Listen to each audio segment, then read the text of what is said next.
O domingo de eleição foi marcado por muitas reclamações aqui na capital. Além dos crimes eleitorais, o transporte coletivo foi até gratuito, mas para muita gente ineficiente. Quem precisou do transporte coletivo enfrentou paradas lotadas. Demorando, né? Só porque é gratuito, aí demora mais, menos ônibus. Eu moro na Zona Leste, para mim chegar aqui acho que está com 1 hora. Demorou lá e está demorando aqui. Está lotado, muito quente, a gente passa mal esperando o ônibus. A gratuidade foi aprovada um dia antes do pleito e deve custar mais de 6 milhões aos cofres públicos. De acordo com a equipe de fiscalização do Comitê de Combate à Corrupção, algumas empresas não cumpriram a medida. Nós identificamos as paradas de ônibus lotadas, ou seja, a ausência do transporte coletivo pleno, como determina a lei. Como não estão cumprindo, o poder concedente deve exigir o cumprimento dessa lei e até punição.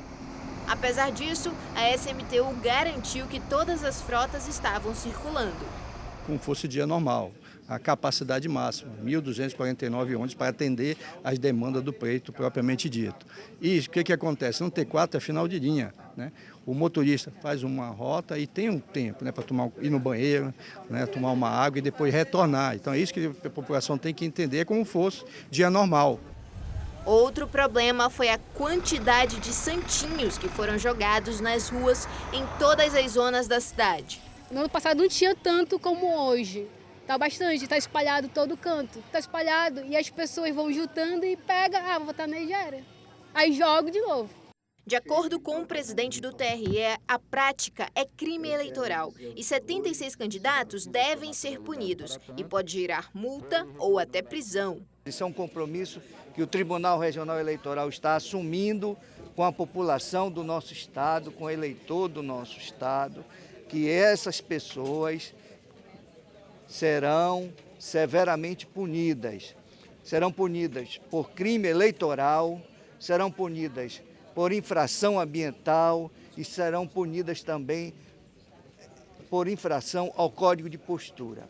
E teremos infrações no âmbito administrativo e no âmbito criminal. De acordo com dados divulgados pelo TRE, mais de 400 denúncias de crimes eleitorais foram feitas através do aplicativo Pardal, WhatsApp e ligação. Já segundo a Secretaria de Segurança Pública, 42 pessoas foram detidas e 24 presas. A maioria por transporte irregular de passageiros, distribuição de santinhos e realização de boca de urna.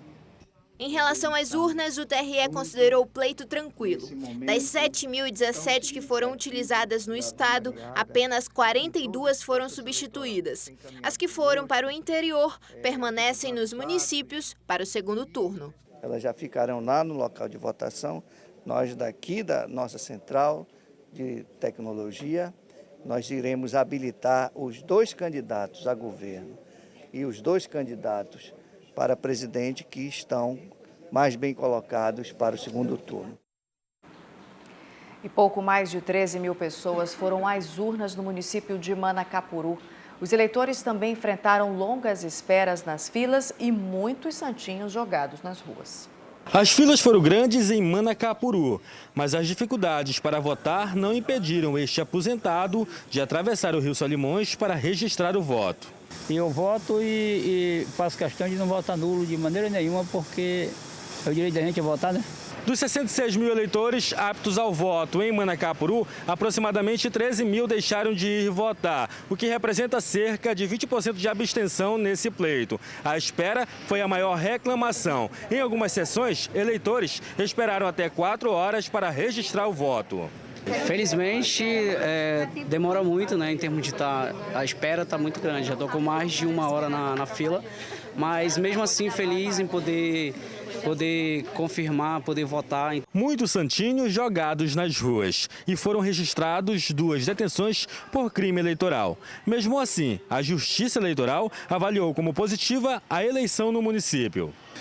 Confesso que até esperava que fosse um pouco mais agitado em razão dessa polarização que nós estamos vivendo. E o Amazonas registrou quase 20% de abstenções neste primeiro turno e a gente volta a falar ao vivo com a Tamires Cler, que tem mais detalhes. Tamires, para o TRE, esse índice já era esperado?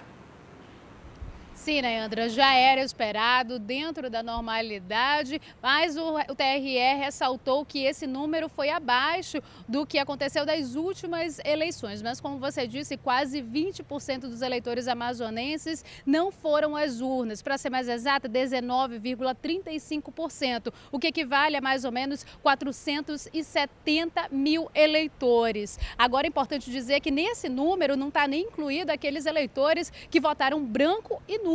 Branco corresponde a 2% dos votos e nulos cerca de 7% dos votos. Lembrando que essas pessoas que não foram votar neste primeiro turno podem votar normalmente no segundo turno, mas precisam justificar. Para justificar é bem simples, basta ir a qualquer cartório eleitoral, levar algum documento que comprove a ausência, caso contrário vai pagar uma multa de R$ 3,51. Se não for no segundo turno de novo, uma nova justificativa deve ser feita. E esse documento pode ser feito presencialmente, lá mesmo no cartório, ou você pode fazer isso online por meio desse site que vai aparecer agora aí na sua tela, que é o justifica.tse.jus.br. Agora é importante lembrar que quem não vota em 3 turnos consecutivos pode ter o título cancelado. E aí é um problema, né? Porque a gente sabe que quando tem esse título cancelado, algumas regalias, né, podem ser impedidas. As pessoas podem, por exemplo, não assumir concursos públicos, né, Andra? Tá certo, Tamires, mais uma vez, muito obrigada pelas suas informações. Boa noite para você. E as comunidades mais afastadas há muito tempo vêm sendo deixadas de lado nos planos de governo. Apesar disso, moradores do Lago do Catalão decidiram exercer a cidadania na esperança de receber um olhar especial dos governantes. 6 da manhã de domingo, Aldeneide já estava de pé. Café tomado, título de eleitor em mãos, uma pausa para anotar os números dos candidatos escolhidos. E lá foi ela, de barco, rumo ao local de votação. No Lago do Catalão, em Iranduba, todas as casas são flutuantes. Os moradores não sofrem com ruas esburacadas, engarrafamento, violência também não tem. Que é muito bom mesmo. A gente tem um lugar aqui maravilhoso para morar, porque é calmo, todo mundo se dá bem assim, e o local é um lugar tranquilo, sem problemas, sem assalto, sem esse tipo de coisa. Ao visitar um lugar sossegado como esse, é difícil acreditar que o maior problema vivido pelos moradores é justamente a falta de água, potável no caso.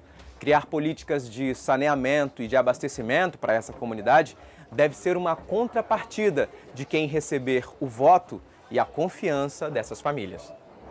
Por isso, os moradores do Lago do Catalão fizeram questão de manifestar o voto. São apenas 218 eleitores, mas que merecem respeito como qualquer outra parcela da população. Se nós temos hoje mais de 300 pessoas, se tiver 10 pessoas, 5 pessoas, um ser humano, ele precisa de respeito, ele precisa de ter um acompanhamento dos governantes, né? Porque todo mundo merece e precisa, principalmente na área da água. Principalmente na água da área, que é uma área que a água ela é vida, né? Teve gente que veio de longe, gente descalça e outros que fizeram questão de usar a melhor roupa, mas todos com a mesma esperança de viver num país melhor. A Aldeneide fez a parte dela, agora é torcer para que os eleitos também façam a parte deles. O importante é votar, né? Que está muito além, né, do futuro melhor aí que nós esperamos, né? É que todos possam contribuir com isso, né? A votação para muitos não pode ser obrigatório, mas para quem precisa sim, né? Porque a gente precisa de mudança. Muita gente, todos nós, na verdade, precisamos de mudança. Depois do intervalo, órgãos de defesa do meio ambiente estão investindo em ações de combate às queimadas. Agora em Manaus, 7h38, a gente volta já.